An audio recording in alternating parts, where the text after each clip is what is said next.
Welcome in episode 62 of What's Right with Nick Wright, the podcasting YouTube show, and our first full episode from our new palatial, gorgeous, built-out studio right inside of what happens to be my wife's boutique here in Harlem. We don't have the infrastructure yet for you to be able to do like a live show, but if you walk by Linux between 119th and 120th, we'll at least wave to you if we're not recording at the time. So we've done 62 of these shows, 45 regular shows, 17 NBA player or greatest 50 player countdown shows. We are now into football season. Yep. We're going to be back on 3 shows a week. We'll talk more about what that third show every week is going to look like in just a moment. But before we get to Damonza, before we get to today's show from our brand new kick-ass studio, let's start the show the way we always do by discussing what we are not actually discussing. Here's what did not make the cut for today's show. Geno Smith winning the worst quarterback battle ever. Anyone that's ever seen Drew Lock play, dating back to when he was playing in high school in Kansas City, knew he wasn't going to be an NFL starting quarterback. Mickey Mantle card sells for $12.6 million. You know why that made me feel good? Because it was an actual old school cardboard baseball card, not an NFT selling for $10 million. No, it's something you can actually hold. And Aroldis Chapman goes to the IL after a reaction to a bad tattoo. How about that? You've never had a medical reaction to a bad tattoo. You've maybe had an emotional reaction to a bad tattoo. I'm sorry, Damonza.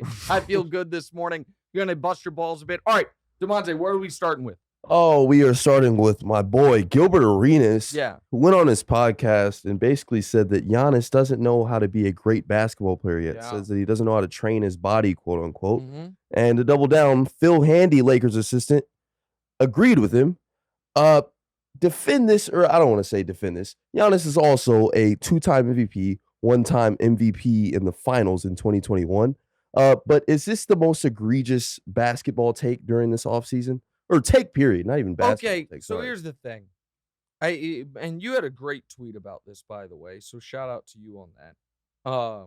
And speaking of Twitter, remember how we had this contest about who's going to get to 5,000 or 500,000 first? I do. I'm not even at 496 yet. I think that bet cursed me. I have gained no followers since then. It was a terrible bet. Okay, now to the actual content of the show. A really weird thing happens with other basketball players and Giannis.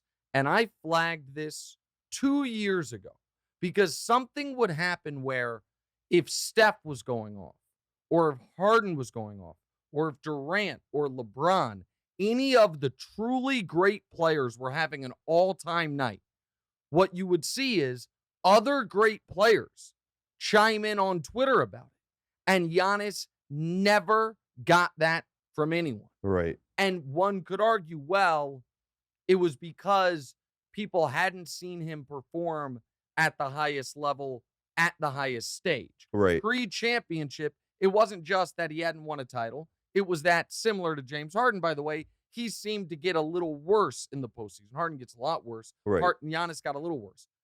But then the fact that people are still saying these things after an NBA championship where Giannis averaged 35, 13, and 6. Gilbert was part of his argument was that Giannis didn't play enough minutes. 38, yeah. That he was 38 minutes. That you got to play 38, you got to play 40 minutes. Giannis is playing 32 minutes.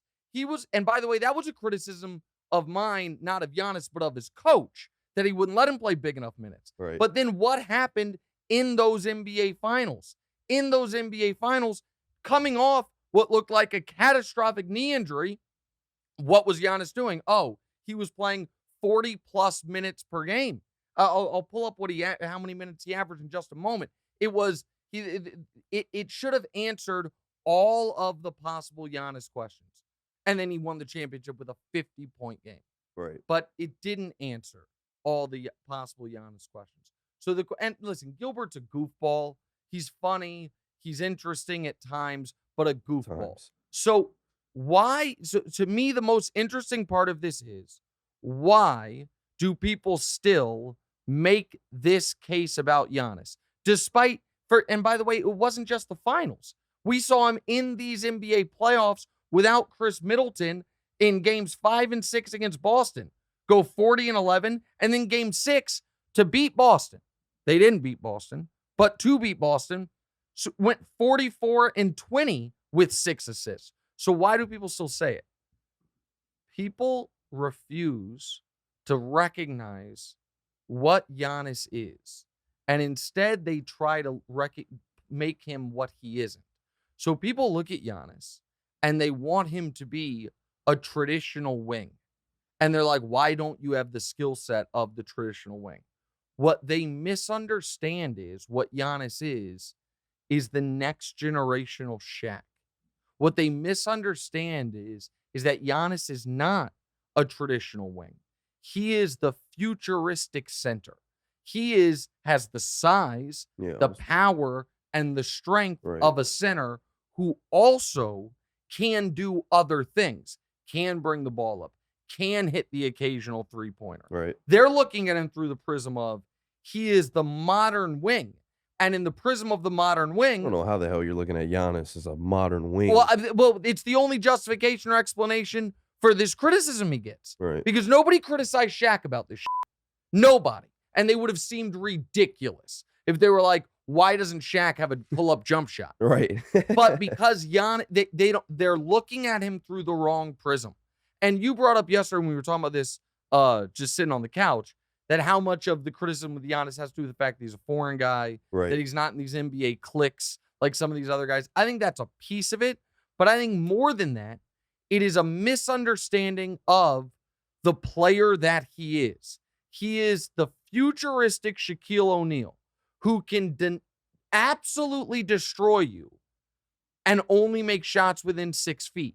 Everything he does from there out is a bonus. Right. Now, if the team wasn't able to win because teams just sagged off him and dared him to shoot, then that would be a hole in his game. Right. But they won the title a year ago, and I believe would have won the title this year if their second best player doesn't get hurt. Yep. Even with their second best player getting hurt, they go 7 against Boston. 100%. And Giannis in that series that they lost, by the way, what did he average? Oh, I'm sorry. 34 and 15 with 7 assists. Right. They lost a series. He averaged 34, 15, 7 assists, and played 40 minutes per game. One other thing, and this is where I will just always disagree with a certain type of former NBA player, and there's also fans that think like this, but I'm more interested in the NBA players. Guys that, and I think this Gilbert applies here, despite all their success, despite what great players they were, don't actually understand the objective. The objective is to score as many points as you can and prevent the other team from scoring as many points as they can. It's very, very basic. Giannis is top 3 every year in scoring, top 3 every year in efficiency. So as an offensive player, he's as good as anybody in the league. Now, he doesn't do it as pretty as other guys in the league. Right. And as a defensive player, he's the best defensive player in the league by a mile and way better than the other guys who are they the best player in basketball. He's a way better defender than KD, than Steph, than Jokic, than LeBron. So he is the only way better than Luka defensively, obviously. His game should be unimpeachable. But because his bag isn't that big, and because it's not as pretty as, like, I think Gilbert would take a polygraph and say Kyrie Irving is a better basketball player than Giannis. Even though Giannis scores more, does it more efficiently, and is 100 times the defender and 100 times the leader. I think it is a fundamental misunderstanding of what the goal of the game is. People are failing to come around to Giannis. Well, it's unbelievable that that it's still happening. All right, what's next? We got Tom Brady. The GOAT took some time off during this preseason with some personal issues. Yeah. He says, quote unquote, I'm 45. There's a lot of going on. I didn't mean to say the S word. No, that was the exact quote. That's fine. And he also says he's ready to go. And a player like Tom Brady, or of Tom Brady's caliber, you just automatically think he's going to be ready to go. But do you think he's a guy that's ready to win a Super Bowl? No, listen, we're going to have the gambling show That's going to be our third show of the week. Every week is going to be a football gambling show. Right. That's going to come out, I think, this Friday, Thursday or Friday. I'm not sure which. Yep. Friday. What you're going to see on there is that I'm going to fade the Bucks considerably. Okay. Fade means go against. Yeah. I'm not a gambler. And this Brady press conference was legit concerning to me because I've never, you guys know I didn't kill him for the time off. I could have. The dude went and got plastic surgery. Oh, okay. All right. Well, listen, the guy does look like he's had some fillers. That's fine. You know what? His body, his choice. Right. I'm not going to knock him for that. I don't think that's where he was, though. I don't think he was out getting plastic surgery. But when I said I wasn't going to attack Tom Brady for taking the time off, I gave the reasons for it on the previous episode. If people want to hear it, they can. But I was operating under the assumption Brady was going to come back the way a lot of us come back after a vacation. Rejuvenated, refreshed, excited, ready to go. Brady seemed despondent. Brady seemed like a guy who wanted to keep playing football, but didn't want to keep playing football where he was. He seemed like a guy who thought, at this phase of my career, I'm going to be somewhere else. And we know that at this phase of his career, he thought he was going to be somewhere else. And I think Brady knows that team, knows that locker room, knows that new coaching staff. Right. And if he thought that was a Super Bowl caliber team, he would be far more excited than he appears to be. He wouldn't be taking this time off and then seeming upset when he got back. You don't think it's more of like, this is like the usual for Tom Brady? Like, it's just like, excited to win another Super Bowl. Yay. Like, he's won, what, how many already? 7. But no, because I've never seen Brady. I've seen Brady happy. I've seen Brady withdrawn. I've seen Brady angry. I've seen Brady all these things. I've never seen Brady nonchalant. It wasn't even nonchalant. It was like he was stuck. And again, maybe I'm reading too much into this, but it was alarming to me. The 2-week absence and then him saying 45 years old, got a lot of shit going on, was very odd. It would have, if Brady were, how LeBron is a few months away from breaking Kareem's record. Right. Let's say there were an NFL record like that Brady was that close to eclipsing. I would have seen that press conference. I would have said, oh, he doesn't even want to play this year. But he's so close to an all-time record that he wants to do it. Right. That's not the case.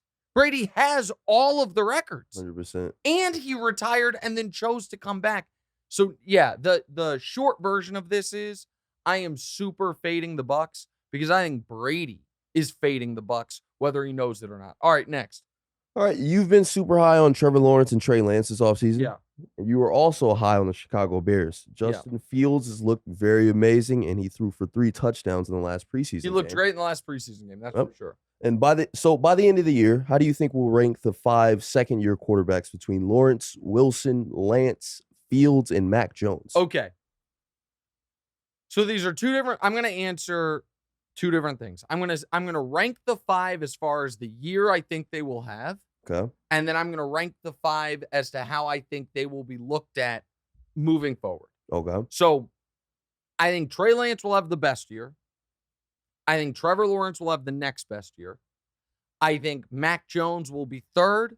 I think Justin Fields will be 4th. And I think Zach Wilson, who's already hurt, will be 5th. Right. That's as far as if you just look at their end-of-year quarterback rating, touchdowns, yardage, I think it will go Fields, Lawrence, Jones. I'm sorry, I said that backwards. Apologies. Lance. I think it will go number 1, Lance, Lawrence, Jones, Fields, Wilson. That's what you think is That's coming. what I think is coming. Right. After the year, how will they be looked at as far as if we did a redraft? I still think Lawrence will be 1. I think Lawrence will be the best of this class. I think Lance will be 2. I think Fields will be 3. I think Mac Jones will be 4, and I think Zach Wilson will be 5.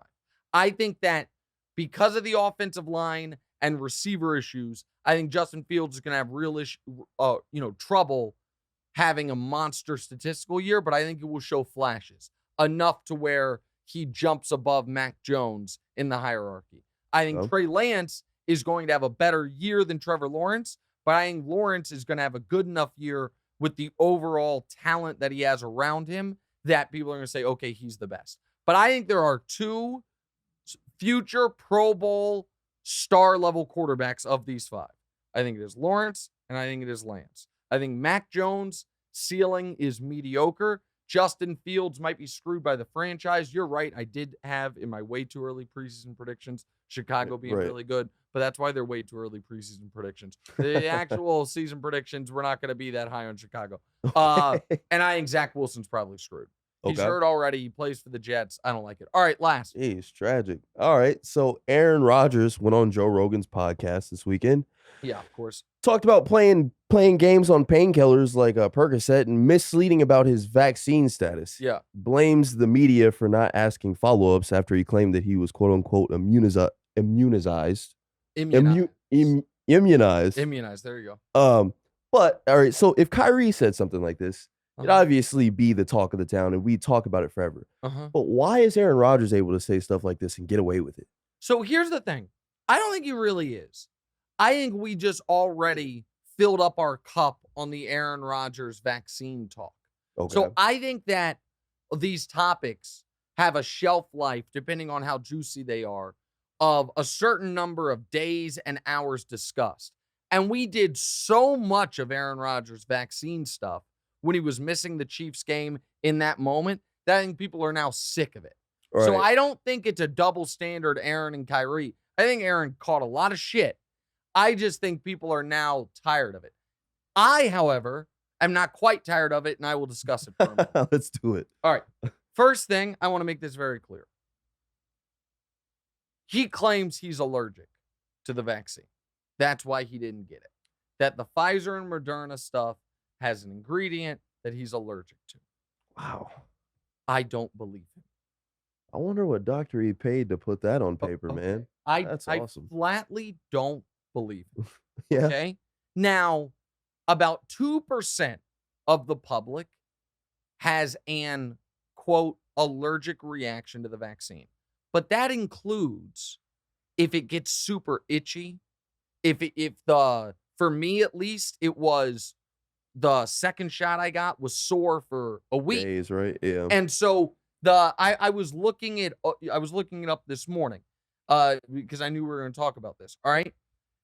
Then there is a severe allergic reactions. Okay.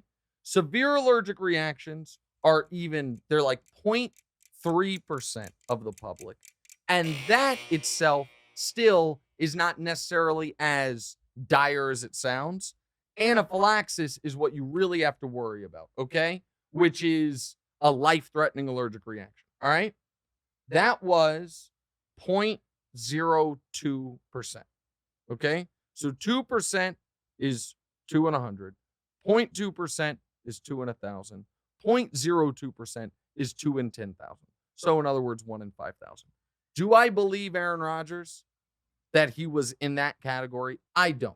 Okay. So he lied to us about other stuff, admitted he lied to us, admitted he was being he was obfuscating intentionally and being misleading. So I don't believe him. That's first of all. Second of all, it's a really hard time, and I have applauded him on the ayahuasca stuff, but it's a very hard time convincing me that my body is a temple. I'm not going to put anything in me that could possibly have some ramifications that I'm unprepared for. I'm going to fly to Peru and smoke ayahuasca because that is a live wire, my friend. Now, you can say, oh, it's natural. A lot of things are natural. Right. Peanuts are natural. They kill people. Right. So the idea that, so I just don't buy that. But my bigger issue always with Aaron was not with the lying, was not with the not getting vaccinated. It was, and this is what I wish Rogan had talked to him about, because he claims he truly believed he was immunized. Not vaccinated, but immunized. He believed in his research, it's immune? Had found a way to become immunized by, like, if you listen to Rogan, whatever his process was, whatever it was. I don't care if it was take 3 aspirin and chug a gallon of milk. I don't care if it was smoke a carton of Marlboros. I don't care if it was spoon with someone who's 2 weeks removed from the virus. Whatever the process was. If you truly believe you have found, Aaron Rodgers, in addition to being defending league MVP, have discovered an immunity to COVID. Put us on. Put us on. How many fucking people do you know that are afraid of the shot? You couldn't be like, hey, I have a big platform, America. I also didn't want to get the shot. Guess what, though? I figured it out. Dr. Fauci, you can't throw a football. I can do your job and throw a football. Eat that.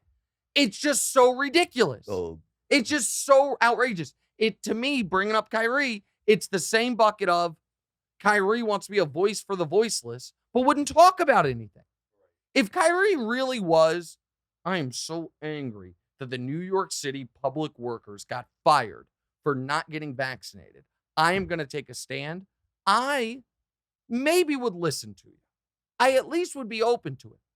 But you can't convince me that's why you're doing this if you then never talk about it. Right. If you truly believe you have discovered a natural immunity to a pandemic that has claimed the lives at last count of over 1 million Americans, the vast majority of whom post-vaccine were unvaccinated Americans. Share the secret, bro. That's been my issue with Aaron about this the entire time. We'll be right back.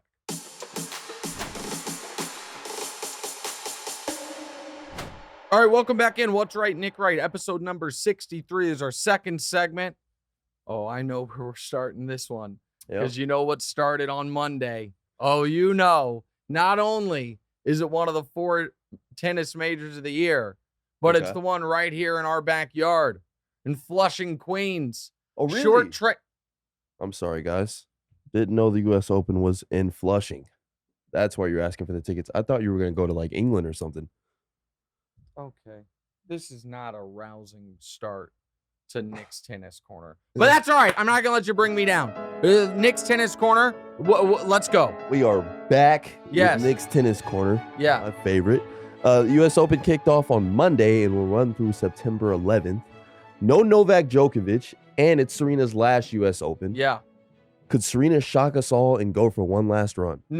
No, straight like that. Serena can't win it. However, Serena and Venus were late entries on the women's doubles side, and they could win that.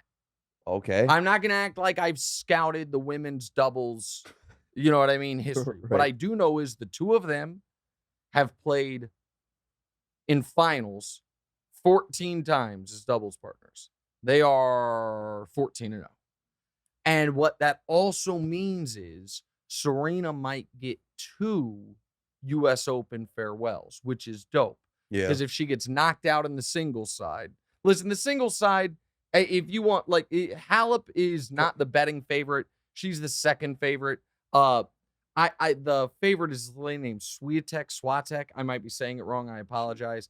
Coco Gauff has a chance. That'd be super dope. I would love to see Naomi Osaka have another great U.S. Open moment after she's kind of dealt with some things. Right. The smart money is probably on Halep. I actually watched Simona Halep as the number 1 seed in her first or second match against an unranked player at the U.S. Open a few years ago. Watched her lose in person. Seemingly nobody was there because it was a women's match against a qualifier. But Damonza. I'm sorry. There's going to be 100,000+ people that go to the U.S. Open this week. Right, because basketball season isn't going on. You're going to be one of them. Okay. You're going with me at least one day, maybe multiple days this week. And then in the next week, we'll see. Next week, the tickets get a little pricier, so I'm not sure if I'm going to spend them on someone like you that can't necessarily appreciate it. Yeah. But Serena can't win it. It would be amazing if she did, but she can't. It's unfortunate she can't. She could win doubles with her sister. I'm excited to see that. On the men's side of things, I don't want to spend more time talking back stuff. I do think it is.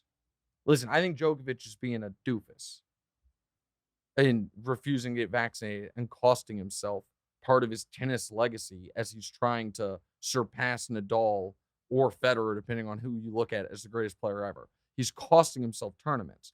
I also think it does not cause a public health issue if the U.S. government were to make one-off exceptions for elite performers in individual fields to briefly come into the country.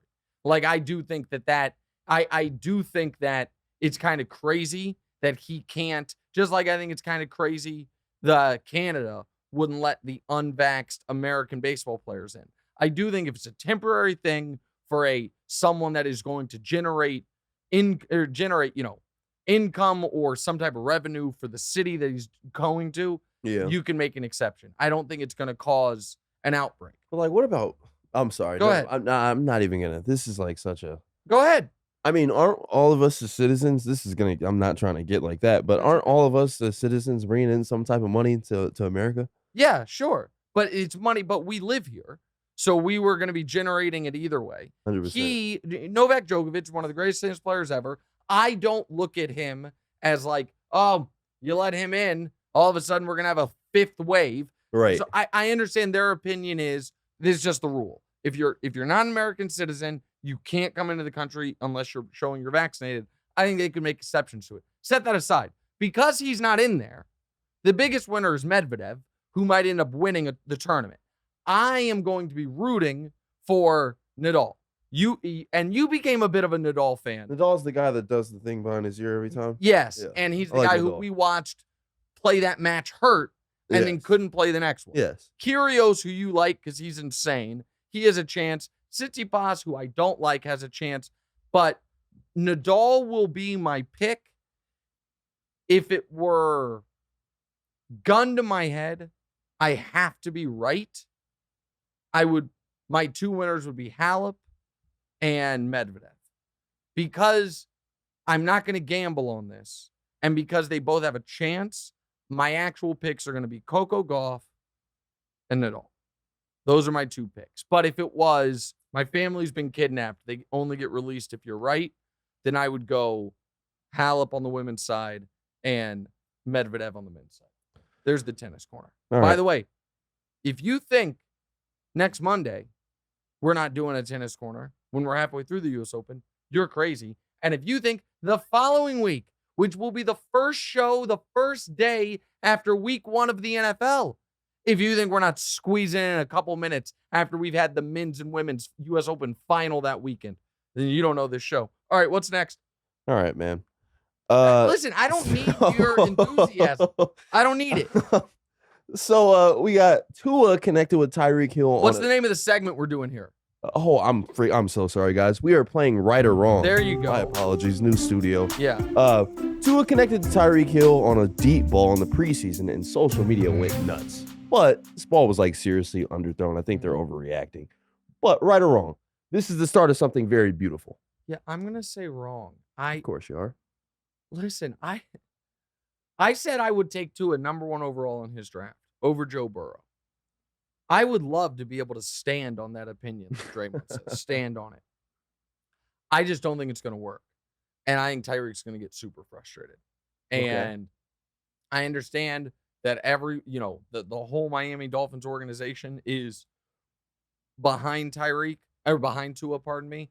I don't buy it. I also don't think severely underthrown is totally fair. It was a little underthrown, but they did connect on it on the first play of the preseason of that game. I'm happy for him, but no, I don't think it's the start of something beautiful. Next. All right, so reports are Utah is trying to trade Donovan Mitchell before the season starts. Right or wrong, Spider will be a Knick by October. Oh, by Spider, I mean Donovan Mitchell. Thank you. Thank you. I think that's absolutely right. I think he will be. I think this trade eventually gets done. Okay. First of all, I hope it gets done because we're doing this show from my wife's store in Harlem. And there's this nice gentleman named Flash who helps my wife out with stuff like cleans up in front of the store, does little stuff for her. Every single day I see him, and I'm not going to do his accent. He is a very colorful Caribbean accent. He asked me, "Are we going to get Donovan? Yeah. What are they doing? Trade?" And he called him today. He called him DJ. Said trade DJ. Well, he means RJ Barrett. Yeah, you trade him. You know who is really nervous about this, but I do think the trade's going to happen. I think everything's right now in a holding pattern, but it's going to happen. You know who's really nervous about this trade? Quentin Grimes? Yeah. That's right. 100%. Quentin Grimes was Damonza's teammate on Basketball University, which was an AAU team in Texas. Quentin Grimes was a top 5 recruit, went to KU. It didn't work out. Right. Had an amazing first game and then didn't work out for him. Yeah. Transfers to Houston and is awesome. Gets him, I think, to the Elite 8. Yep. Is awesome. But he would have been, if it would have been back when you can go straight from high school to pro, would have been probably a top 5 pick. Instead, I'm going to look it up real quick. I think he was a late first rounder. He might have been a second rounder. I'm going to check real quick. Whatever it is, it was, it's tough if your college career doesn't go the way you were projected to. Your drafts, he was the 25th pick of the draft. So he probably could have been top 5. Instead, he goes 25th. But with the Knicks, he's been really good. Right. He's been way better than you would expect a late first-round pick to be. So the Jazz really want him in this trade. Imagine being Quentin, and you're becoming not a star, but maybe on your way to being a star in New York City. And they might trade you to Salt Lake City.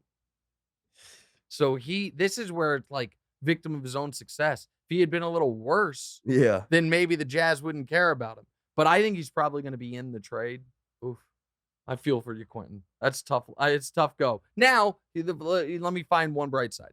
Utah's going to be so bad, and they're going to play just young guys. Definitely going to build up that resume. Well, yeah, he could average 20 points. Right. He could be one of their primary scorers. But yes, I think the trade happens. All right, what's next? Aaron Donald swung helmets in a brawl with the Bengals at a joint practice last week. Right or wrong, having a Super Bowl rematch as a preseason practice is a bad idea. I think that's obviously right that it's a bad idea. Yeah. I also think that so I know it's practice and not a game, but there were a lot of people who were demanding Myles Garrett be criminally prosecuted for hitting Mason Rudolph on the head. That's the quarterback of the... Well, Mason Rudolph was the quarterback for the Steelers. Myles Garrett's the guy who hit him with the helmet, the defensive end for the Browns. It's a couple years ago. He got suspended 6 games, and they were demanding he be criminally prosecuted. Aaron Donald went double coconuts, went 2 helmets, and was unhinged. Right. And he's not going to get in any trouble because the NFL evidently can't suspend you for stuff you do at practice, which I actually think is a good rule because then it's I hate this term, but it's a slippery slope to, if you fight your own teammate, are you in trouble? Those types of things. But Donald gets himself up to such a froth when he's playing, and he's so big and so strong. I think it would be really, really, I think part of the reasons he's so great is I think he scares other NFL players. If you've seen the drill he does where... with the grab in the neck. Hitting him in the neck. Yeah. He's so dominant that guys do whatever it takes to try to slow him down. And he gets himself up to such a fervor that, but to answer the question, you shouldn't have a Super Bowl rematch. Yeah, that's kind of crazy. Of course, guys, guys are going to be chippy. All right, what's last? This weekend, the Ravens mascot got injured in a football game and had to be carted off. And the Braves mascot stiff-armed about 5 children. Yeah. Right or wrong, mascots need to stop playing football. No, that's totally wrong. First of all, I love the Braves mascot just housing these kids. It's amazing. It's such a great... The first one is gold, man. If you're watching on YouTube, you can see it with us. If you're not, then... apologies. I think he was like, man, I want to just house some kids. Right. And he get the mascot costume on. Nobody can say anything to you. As far as the Ravens mascot, that seems like a workers' comp issue. I mean, I feel, and the fact that he stayed in character on the cart is amazing. It is. And he didn't take the Raven head off. He was 100%. Like, no, I got to stay as this thing, even though I just blew out my knee. Did you see, they didn't say anything about it in the rundown, but did you see the mascot that did like the summer, he did like 3 or 4 flips and his helmet fell off? Yeah. And he like stayed on the ground. Yeah, because you're not, exactly, because you're not supposed to. Yeah, you can't lose your helmet. Did, I don't know if you remember this, but you remember when your youngest sister, when she would have either Mickey or Minnie come to her birthday parties? Man, there was nothing funnier than in Houston after, was it Mickey here? It was either Houston, New York. I don't remember. She had Mickey come to one, Minnie come to the other. Right. But the guy, it must have been Mickey because it was the guy. I give him all the credit in the world. He didn't ever want there to be a chance that Deanna see him out of costume. So he drove to our house in costume. Head on and everything. Can you imagine driving down the road and it was like an old Toyota Tercel and it's Mickey Mouse in full costume? Hey, man, you know exactly what's going on, I feel like. Yeah. It was great. It was great. Listen, I'm a big fan of mascots. I am not a big fan of the NFL's top 100. We will dissect that briefly to end the show next.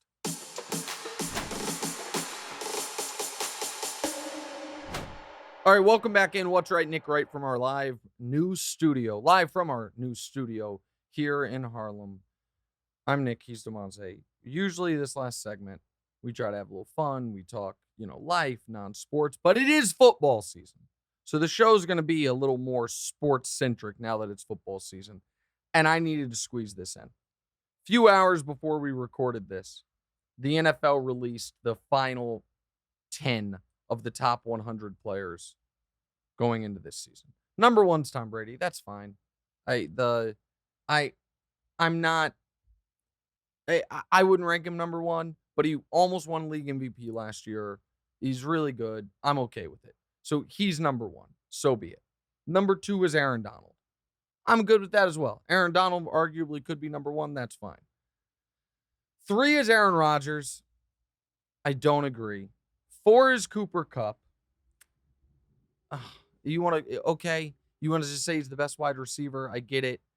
5 is Jonathan Taylor. 6 is TJ Watt. 7 is Devontae Adams. 8 is Patrick Mahomes. Here's the problem.